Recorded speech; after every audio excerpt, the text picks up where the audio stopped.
LIC की listing पर क्या करें निवेशक। एलआईसी का शेयर 17 मई को लिस्ट होगा।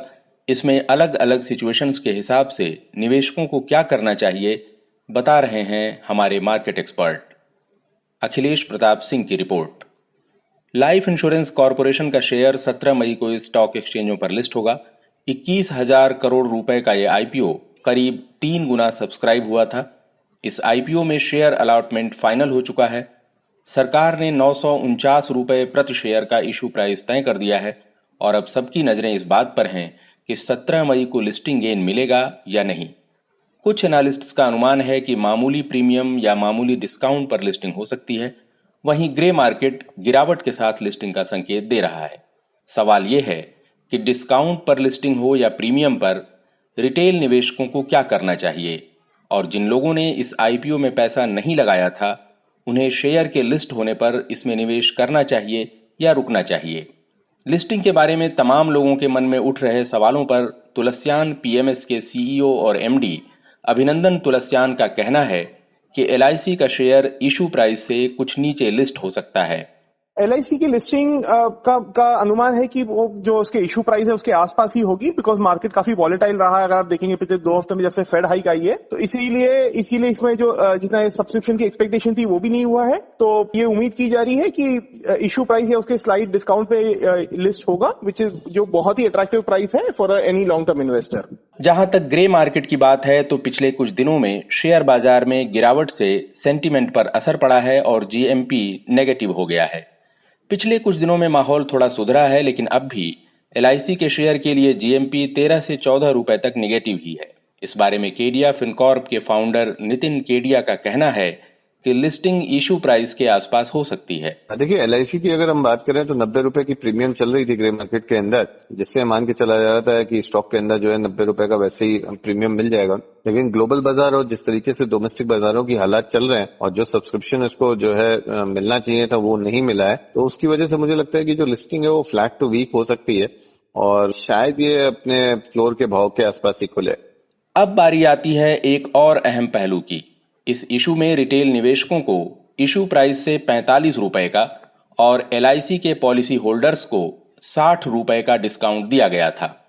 यानी रिटेल निवेशकों को 904 रुपए में शेयर मिला है और पॉलिसी होल्डर्स को 889 रुपए में।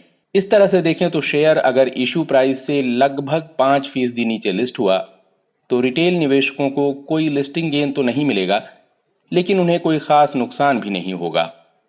सवाल यह है कि इशू प्राइस से नीचे लिस्ट होने पर निवेशकों को क्या करना चाहिए। तुलस्यान पीएमएस के अभिनंदन तुलस्यान का कहना है कि एलआईसी बहुत दमदार कंपनी है और निवेशकों को लॉन्ग टर्म व्यू के हिसाब से फैसला करना चाहिए। रिटेल को 45 एंड पॉलिसी होल्डर को 60 रुपीज का डिस्काउंट दिया गया था इसमें। एंड अगर ये इशू अगर डिस्काउंट पे लिस्ट होता है या उनके जो एक्चुअल प्राइस के पास लिस्ट होता है, मैं कहूंगा इसमें बने रहिए। ये लॉन्ग टर्म के लिए बहुत ही अट्रैक्टिव स्टोरी है। अगर आप इसका फंडामेंटल्स देखेंगे, चाहे आप उसको बाकी पीयर लाइफ इंश्योरेंस कंपनी से कंपेयर करें या अगर आप उसको एएमसी से कंपेयर करें, बिकॉज आप एलआईसी का देखेंगे तो इसका जो एयूएम है, जो एसेट्स है जो मैनेज करती है, वो पूरे म्यूचुअल फंड इंडस्ट्री से ज्यादा है। तो अगर आप इसका कोई भी मैट्रिक्स लेंगे, आप ये एम्बेडेड वैल्यू मल्टीपल लेंगे, इंश्योरेंस मल्टीपल्स लेंगे, एएमसी मल्टीपल लेंगे, तो सब पे गवर्नमेंट ने इसको बहुत ही अट्रैक्टिव प्राइस किया है ताकि इशू सक्सेस हो सके। बिकॉज इतना बड़ा इशू लाना गवर्नमेंट के लिए भी एक आसान बात नहीं होती। तो इसमें बने रहिए। ये डेफिनेटली एक लॉन्ग टर्म स्टोरी है जो रिवॉर्डिंग स्टोरी रहेगी फॉर द इन्वेस्टर। इस बारे में केडिया फिनकॉर्प के फाउंडर नितिन केडिया का कहना है कि अगर आपने इस इशू में शॉर्ट टर्म सोच के साथ पैसा नहीं लगाया है तो फिर इस शेयर के साथ बने रहना चाहिए। ये लॉन्ग टर्म का स्टॉक है, बिकॉज इसकी जो बुक्स हैं वो आपकी बढ़ने वाली हैं। एसेट साइज जो है वो आपका हर साल 10 साल बढ़ने वाला है। तो बहुत कम ऐसी कंपनियां होती हैं where you can project that what is the size of asset which is going to grow in next 5, 10, 20 years. तो उन सब कंपनियों एलआईसी जो है वो ऐसी चुनिंदा कंपनियों में से एक है। और अगर आप एसेट साइज देखें आज की डेट में या मार्केट शेयर आप देखें तो आज की डेट में भी सभी प्राइवेट लाइफ इंश्योरेंस कंपनीज को मिला के जितना मार्केट शेयर बनता है उससे कहीं ज्यादा जो है वो LIC का है। तो इन सब चीजों को देखते हुए मुझे लगता है कि अगर आपने शॉर्ट टर्म के लिए पैसा इसमें नहीं डाला है, और मुझे नहीं लगता शॉर्ट टर्म के लिए पैसा पड़ा भी है इसमें, तो आपको ये स्टॉक रखना चाहिए। और इसकी इक्विटी जो है वो फ्लोटिंग इक्विटी नहीं होगी बाजार में मुझे लगता है, क्योंकि जो LIC के एजेंट्स हैं वो मतलब वो तो इसको नहीं बेचने वाले हैं, और जो पॉलिसी होल्डर्स भी हैं वो भी मुझे नहीं लगता कि इतनी जल्दी में इसको बेचने वाले हैं। तो इसको एक लॉन्ग टर्म के लिए रखना चाहिए। अब सवाल यह है कि अगर मार्केट सेंटीमेंट थोड़ा भी बेहतर हुआ और LIC का शेयर प्रीमियम पर लिस्ट हुआ तो ऐसे में निवेशकों को क्या करना चाहिए? प्रीमियम पर लिस्टिंग रिटेल निवेशकों और पॉलिसी होल्डर्स के लिए इस इशू में काफी अच्छी दिखेगी क्योंकि उन्हें डिस्काउंट भी मिला है।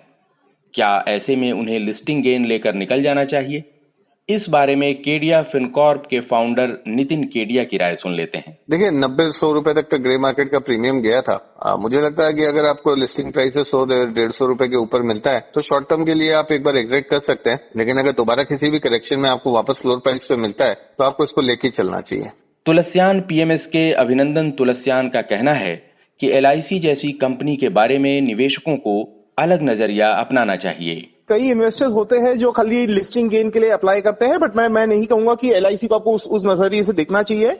ये जैसे मैंने अभी बताया थोड़ी देर पहले कि ये लॉन्ग टर्म के लिए बहुत अट्रैक्टिव स्टोरी है, तो इसमें बने रहिए। अगर नियर टर्म में इन द नियर फ्यूचर में मार्केट में फाइनेंशियल में वॉलिटिलिटी आएगी because of the monetary tightening, LIC को उससे फर्क नहीं पड़ेगा। एंड गवर्नमेंट ने इसका वैल्यूएशन इतना अट्रैक्टिव रखा था कि अगर ओवरऑल फाइनेंशियल में करेक्शन आता है तो LIC में जरूरी नहीं है कि करेक्शन आवे। तो ये डेफिनेटली एन इन्वेस्टमेंट स्टॉक है जो आपको होल्ड करना चाहिए, quality stock in your portfolio. Attractive valuation की बात तो ठीक है, लेकिन कोल इंडिया, जनरल इंश्योरेंस कॉरपोरेशन और न्यू इंडिया एश्योरेंस जैसी कंपनियों ने अपनी लिस्टिंग के बाद जिस तरह की नरमी दिखाई है, उससे क्या LIC के बारे में कोई राय बनाई जा सकती है? क्या लॉन्ग टर्म के लिए इसमें बने रहना ठीक होगा? सना सिक्योरिटी के CEO रजत शर्मा का कहना है कि प्रीमियम पर लिस्टिंग हो तो रिटेल निवेशकों को शेयर बेच देना चाहिए क्योंकि उन्हें पहले ही अच्छा डिस्काउंट मिल चुका है। शर्मा का कहना है कि LIC बाजार की होड़ में HDFC और ICICI जैसी कंपनियों के हाथों मार्केट शेयर धीरे धीरे गंवाती जा रही है। अगर कोई किसी कंपनी के प्रोडक्ट नहीं खरीदना चाहता तो फिर उसे उसमें निवेश क्यों करना चाहिए? अब सवाल आता है उन लोगों का जिन्होंने किसी वजह से LIC के IPO में पैसा नहीं लगाया और वे इसकी लिस्टिंग का इंतजार कर रहे हैं। क्या उन्हें लिस्टिंग के बाद शेयर खरीदना चाहिए? केडिया फिनकॉर्प के फाउंडर नितिन केडिया कहते हैं कि ये शेयर आने वाले समय में कहीं ज्यादा फायदा दे सकता है। अगर उनको फ्लोर प्राइस पे, या मान लीजिए अगर बाजार में LIC का IPO नीचे खुलता है और नीचे खुलने पे सपोज मान लीजिए 20-30 रुपए भी अगर नीचे आता है ये, तो वहां पे उनको लेके चलना चाहिए, क्योंकि स्टॉक जो है वो आने वाले समय में अच्छा पैसा बना के देगा।